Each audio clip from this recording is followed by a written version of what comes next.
যেই ক্ষমতায় আসুক তার হয়ে যেন কোনো সাংবাদিক দালালি করতে না হয়। 5 জন সাংবাদিক নিহত হয়েছেন, পুলিশ খুব কাছে থেকে তাদেরকে গুলি করে মেরেছে। আপনি দালালি করবেন আর মানুষ ডকুমেন্টেড করবে না, এটা ভাইবেন না। আপনার প্রত্যেকটা দালালি খুব ভালোভাবে ডকুমেন্টেড হয়ে গেছে। বেশ কিছু সাংবাদিক, নিউজ পেপার, তারা কিন্তু 1 থেকে 36শে জুলাই তাদের রোল খুবই ভালো ছিল। গণমাধ্যমের ফ্যাসিবাদী বয়ান ফিরে দেখা জুলাই 1 থেকে 36, যে আমাদের সাংবাদিকতাকে আমরা আয়নার সামনে আনতে চাচ্ছি যে আমরা কি করেছিলাম। কিন্তু এটা বলার আগে আমি, যারা আপনারা জানেন সেই সময় আমাদের 5 জন সাংবাদিক নিহত হয়েছেন, পুলিশ খুব কাছে থেকে তাদেরকে গুলি করে মেরেছে। বেশ কিছু সাংবাদিক, নিউজ পেপার, তারা কিন্তু 1 থেকে 36শে জুলাই তাদের রোল খুবই ভালো ছিল।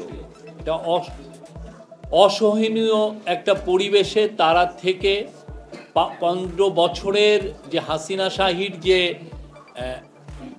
একটা ডিক্টেটরশিপকে, রক্তচক্ষুকে তারা ইগনোর করে তারা যে জার্নালিজম করেছে, এই যে মৃত্যুর হিসাব দেওয়া, কতজন মারা যাচ্ছেন, আমরা তখনও প্রকৃত চিত্র পাইনি। তারপরেও দেখবেন যে অনেকগুলো পত্রিকা অনেক বাধা সত্ত্বেও, একদিকে ডিজিএফআইয়ের ফোন কল, আর একদিক দিয়ে হচ্ছে পলিটিশিয়ানদের ফোন কল, আর একটা হচ্ছে ছাত্রলীগ, যুবলীগ এবং সাংবাদিক লীগের চোখ রাঙানি, সব কিছুকে উপেক্ষা করে বাংলাদেশের বেশ কিছু সংবাদপত্র ভালো জার্নালিজম করেছেন। আমরা তাদেরকে স্যালুট জানাই।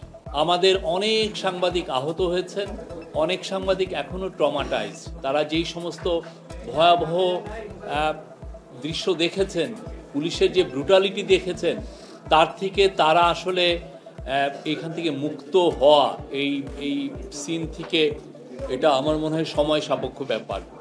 ওরা যেটা করতো, যে একটা পুলিশ বা ওদের সিকিউরিটি ফোর্স একটা বড় রকমের ম্যাসাকার করতো, এবং তখনই দেখতেন যে ফেসবুকে ওদের হয়ে একটা বড় গ্রুপ বা ওদের হয়ে জার্নালিস্টদের একটা বড় গ্রুপ বয়ান তৈরি করতো, মানে এটাকে নর্মালাইজ করা, যে এ লোকটাকে মারাটা দরকার আছে, এ লোক না মারলে দেশ এগোতে পারবে না।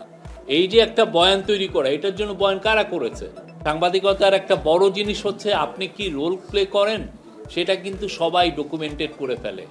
আমি একটা নিঃশ্বাস ফেললাম, এই নিঃশ্বাস ফেলাটাও দেখবেন যে একটু পরে ডকুমেন্টেড হয়ে গেছে। আপনি আমার নামে কি লিখলেন, এটা ডকুমেন্টেড হয়েছে। আমাকে একজন কালকে এইটা বললেন, এটা ডকুমেন্টেড হয়ে গেছে। তো জার্নালিজমের একটা বড় সমস্যা হচ্ছে আপনি দালালি করবেন আর মানুষ ডকুমেন্টেড করবে না, এটা ভাইবেন না। আপনার প্রত্যেকটা দালালি খুব ভালোভাবে ডকুমেন্টেড হয়ে গেছে। যেই ক্ষমতায় আসুক তার হয়ে যেন কোনো সাংবাদিক দালালি করতে না হয়। এবং এই জন্য আমরা বারবার বলছি যে আমাদের ভুল ত্রুটি থাকলে, এই গভর্নমেন্ট একটা এক্সাম্পল সেট করতে চাচ্ছে।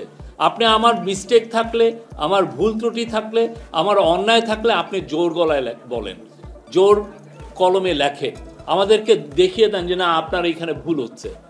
সাংবাদিকতা এটা হওয়া উচিত। আপনার আমার অধিকারকে খরণ করে নেওয়া, আপনাকেই বলা আপনাকে মারবে, আপনাকে মেরে আবার জনগণকে বলবে যে না আপনার মারাটা তার যৌক্তিক ছিল, আপনার অধিকারটা সে হরণ করে নিবে। তখন কিন্তু কিছু সাংবাদিক আবার এই বয়ানটা করবে যে না ওর অধিকার হরণ করাটা সঠিক ছিল।